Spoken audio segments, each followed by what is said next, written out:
আমরা তো চাষিবাসী মানুষ, তাহলে কোন সবজি চাষ করতে সবথেকে বেশি কষ্ট হয়? কোন সবজি চাষ করতে সবথেকে বেশি কষ্ট হয়? আমাদের যেগুলো করে সেগুলোর মধ্যে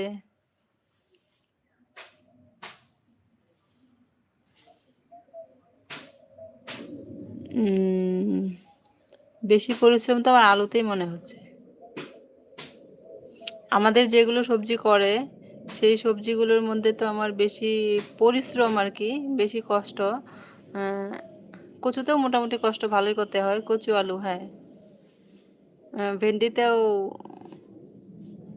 ভেন্ডিতে বেশি কষ্ট হয় না, ভেন্ডি ওঠাতে কষ্ট হয়। হ্যাঁ, কচু আলু হবে, আমি জানি না, বাকি সব জানি না। হ্যাঁ, আমাদের যেগুলো করে, কারণ আমাদের বেগুন সবসময় করে না, হঠাৎ মঠাৎ করে। বেগুনেও হয় কষ্ট, কিন্তু আমার তো মনে হচ্ছে আলু